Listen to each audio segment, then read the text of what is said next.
wabarakatuh. Selamat pagi semua. Apa kabar anak-anak ibu? Alhamdulillah, semoga anak-anak ibu semua selalu sehat dan bersemangat dalam mengikuti pelajaran. Nah, bertemu lagi hari ini kita pada pembelajaran tematik kelas 5. Sebelum kita mulai pelajaran hari ini, mari kita berdoa bersama-sama. Angkat kedua tangan, berdoa dimulai. Bismillahirrahmanirrahim. Raditu billahi robba wa bil islami dina wa bi muhammadin nabiyya wa rasula. Rabbi syrah li sadri wa yassir li amri wahlul 'uqdatam min lisani yafqahu qawli birahmatika ya arhamar rahimin. Amin. Alhamdulillah. Nah, sebelum kita memasuki pelajaran, Ibu ingin memeriksa kehadiran kalian terlebih dahulu. Bagi nama yang Ibu sebutkan dan yang mengikuti pembelajaran Ibu hari ini, silahkan ketik hadir, nama dan nomor absen di grup WhatsApp pembelajaran kita pada hari ini. Paham ya anak-anak? Oke, bagus. Sekarang Ibu absen.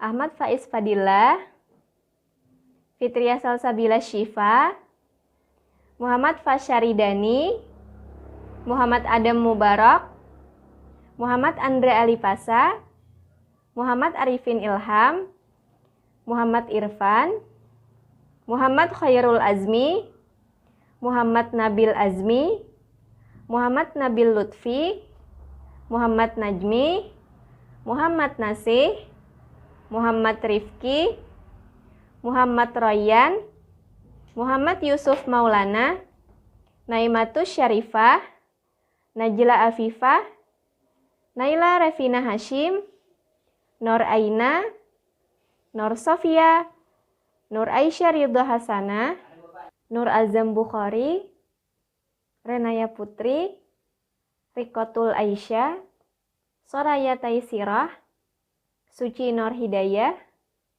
Syifa Khairun Nisa, Syifa Qatrun Nada, Talita Aqila Nafia, Zaskia Zahra Fadila. Alhamdulillah, semoga semua anak-anak ibu dapat berhadir dan dapat mengikuti pembelajaran tematik pada hari ini.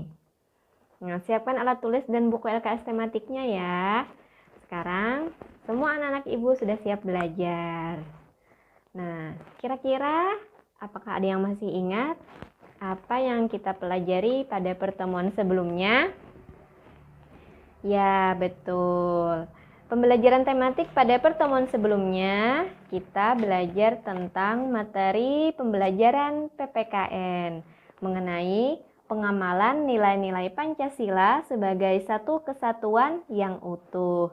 Nah, kemarin kita telah mempelajari bahwa satu contoh perilaku dapat mencerminkan satu sila atau lebih. Nah, dengan kata lain, sila-sila dalam Pancasila itu merupakan satu kesatuan yang utuh. Setiap sila Pancasila dijiwai dan menjiwai sila yang lain. Oke, baiklah, untuk pelajaran hari ini kita akan mempelajari materi bahasa Indonesia tentang menemukan ide pokok paragraf dan materi ilmu pengetahuan sosial mengenai pengaruh kondisi geografis Indonesia sebagai negara maritim atau kepulauan terhadap budaya masyarakat. Nah, adapun tujuan pembelajaran kita hari ini adalah Ibu mengharapkan agar anak-anak ibu semua mampu menentukan ide pokok dari setiap paragraf yang terdapat dalam teks bacaan. Kemudian yang kedua, mampu menunjukkan hasil identifikasi keberagaman budaya setelah membaca dan memahami teks pengaruh kondisi geografis Indonesia sebagai negara maritim atau kepulauan terhadap budaya masyarakat. Nah, semoga anak-anak ibu semua dapat mengikuti pembelajaran hari ini dengan bersemangat. Sekarang kita akan memasuki pembelajaran materi Bahasa Indonesia. Silahkan buka dan perhatikan bukunya di halaman 82. Nah, menemukan ide pokok paragraf. Pada pembelajaran kali ini, kalian akan belajar lagi tentang ide pokok. Secara umum, paragraf yang efektif mempunyai sejumlah ciri-ciri. Pertama, mengandung satu ide pokok yang dijelaskan dengan beberapa ide atau gagasan penjelas. Kedua, ide atau gagasan penjelas yang benar-benar mendukung ide pokok. Ketiga, ide pokok dan penjelas yang dikemas dalam kalimat yang lugas dan efektif. Keempat, kalimat yang satu berkaitan dengan kalimat yang lain dalam sebuah paragraf. Nah, jadi dalam sebuah paragraf itu ada kalimat utama dan kalimat penjelas. Nah, dari kalimat utama itu kita dapat menemukan ide pokoknya. Jadi kalimat yang lain itu termasuk kalimat pendukung atau kalimat penjelas yang berkaitan dengan kalimat utamanya. Nah, itulah paragraf yang efektif. Ciri-ciri paragraf yang efektif. Nah, dalam menemukan ide pokok tiap-tiap paragraf dalam bacaan, kalian harus memperhatikan sejumlah langkah. Pertama, fokus atau penuh konsentrasi hanya pada bacaan yang dibaca. Lalu, membaca dalam hati, tidak menggerakkan bibir dan tidak bersuara. Kemudian, tidak mengeja kata per kata dan tidak mengulang-ulang kata. Selanjutnya, pandangan mata selalu tertuju ke arah tulisan, tidak menggerakkan kepala ke kanan atau ke kiri, hanya mata yang bergerak ke kanan dan ke kiri. Barulah setelah itu, kalian dapat merumuskan ide pokok setiap paragraf dalam bacaan tersebut. Nah, itulah hal-hal yang harus diperhatikan dalam menemukan ide pokok pada tiap paragraf. Nah, pertemuan sebelumnya sudah beberapa kali juga kita bahas mengenai menentukan ide pokok paragraf ya. Nah, sekarang perhatikan di halaman 83. Ayo berlatih 5. Nah, di situ ada teks yang judulnya Perahu Kora-Kora yang Bersejarah. Nah, di situ ada berapa paragraf? Ya, ada 3 paragraf. Nah, sekarang tugas kalian menuliskan ide pokok paragraf pada masing-masing paragraf tersebut. Jadi ada 3 ide pokok karena di situ ada 3 paragraf. Nah, silahkan kalian temukan dan kalian tulis di buku tulis kalian ide pokoknya. Nanti setelah selesai, foto dan kirim ke ibu lewat WhatsApp. Paham? Oke, bagus. Nah, sampai sini apakah ada yang ingin ditanyakan terkait materi pembelajaran bahasa Indonesia mengenai menentukan ide pokok paragraf? Apabila ada, silahkan tanyakan ke grup WhatsApp atau langsung hubungi ibu ya. Oke, baiklah. Selanjutnya kita lanjutkan materi pembelajaran IPS mengenai pengaruh kondisi geografis Indonesia sebagai negara maritim atau kepulauan terhadap budaya masyarakat. Perhatikan bukunya di halaman 83. Nah, mari kita baca terlebih dahulu ya.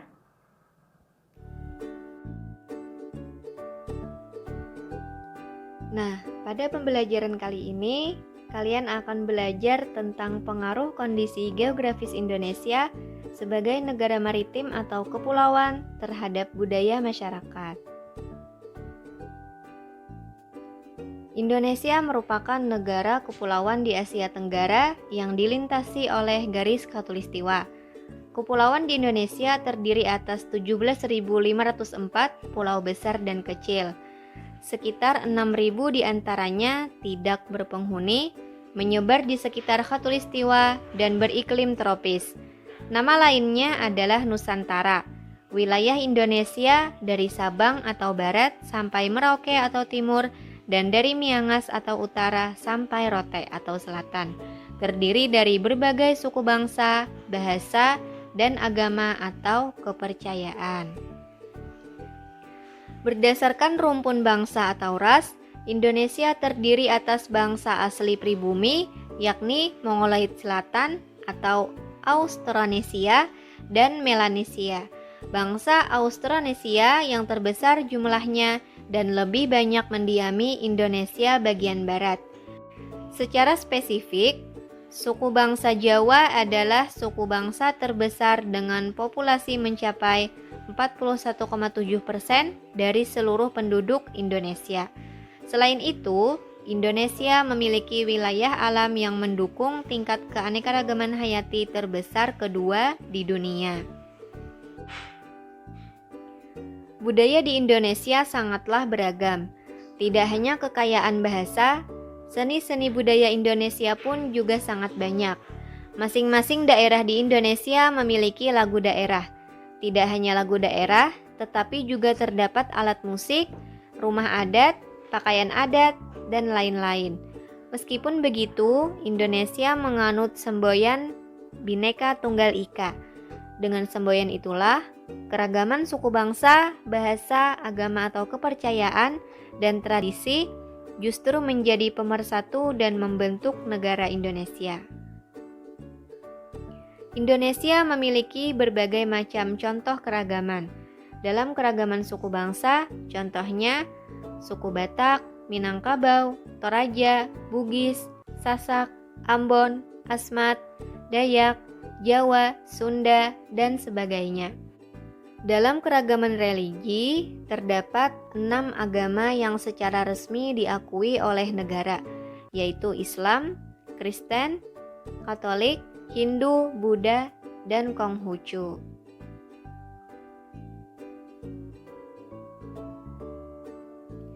Dalam keragaman seni dan budaya, contohnya seni sastra, seni tari, seni rupa, dan lain-lain.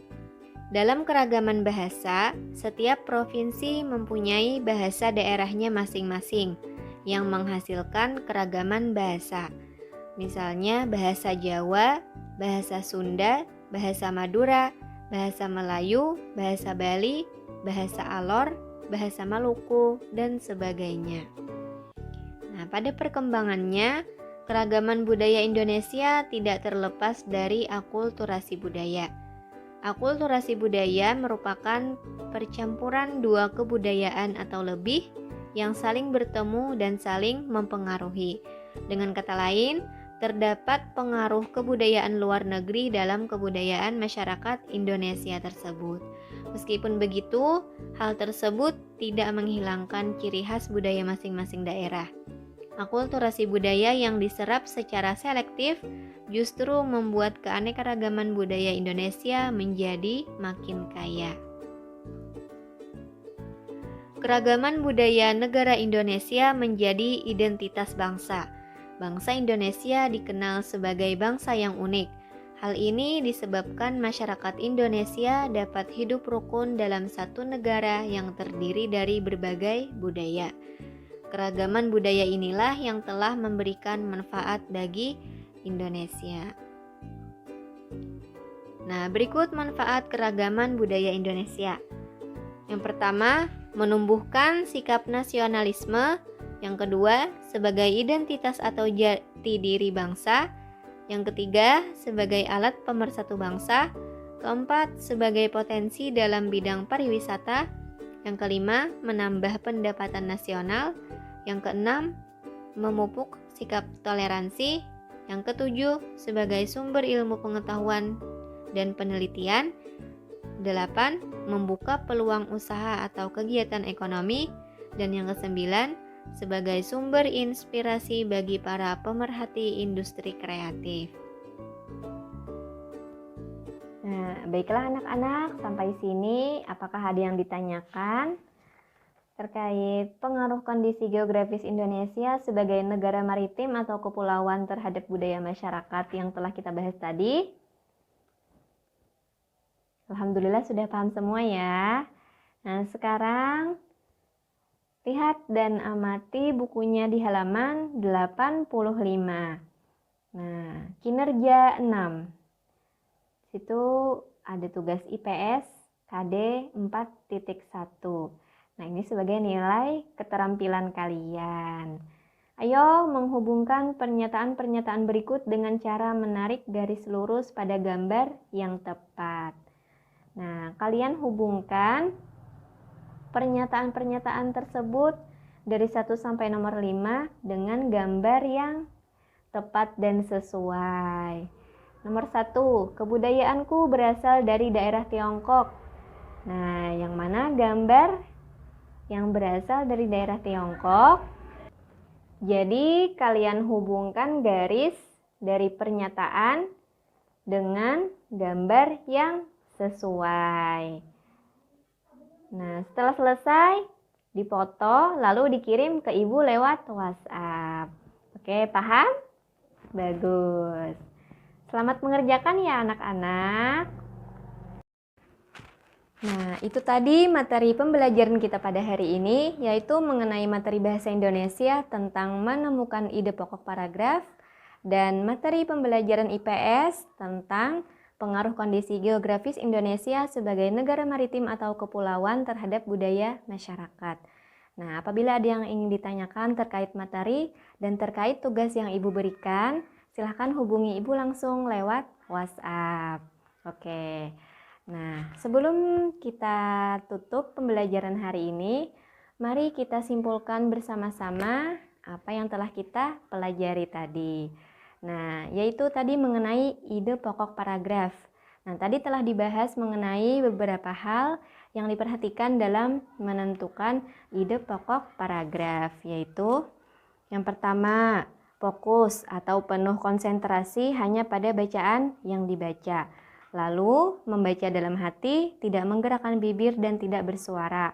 Kemudian, tidak mengejak kata per kata dan tidak mengulang-ulang kata. Kemudian, pandangan mata selalu tertuju ke arah tulisan, tidak menggerakkan kepala ke kanan atau ke kiri. Nah, jadi tadi kalian telah menentukan ide pokok paragraf pada teks Perahu Kora-Kora yang Bersejarah. Lalu, pada materi IPS tentang pengaruh kondisi geografis Indonesia sebagai negara maritim atau kepulauan terhadap budaya masyarakat.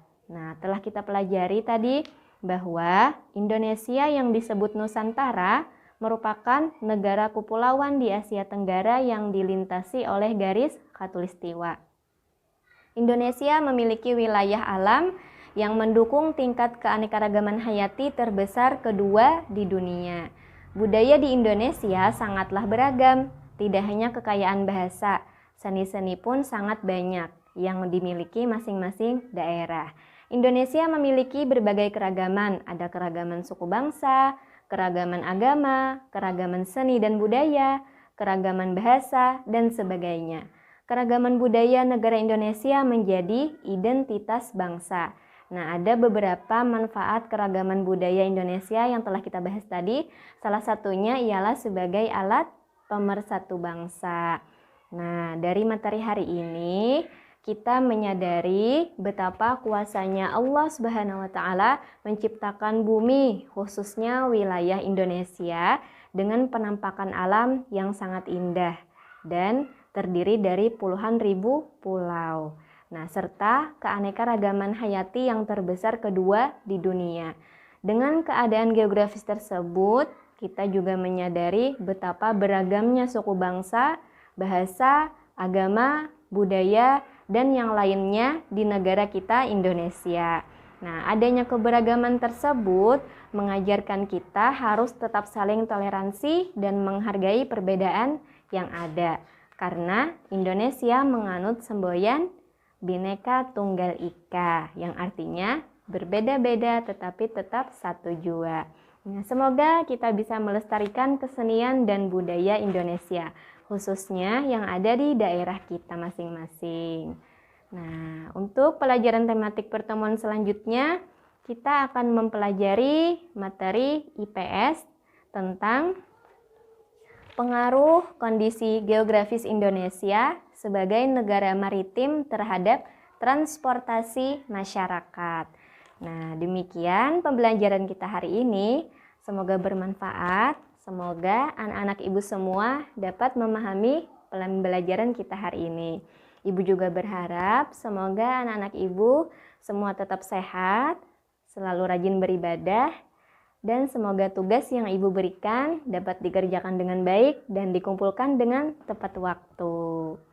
Mari kita tutup pembelajaran hari ini dengan mengucapkan hamdalah bersama-sama. Alhamdulillahi Rabbil Alamin. Amin.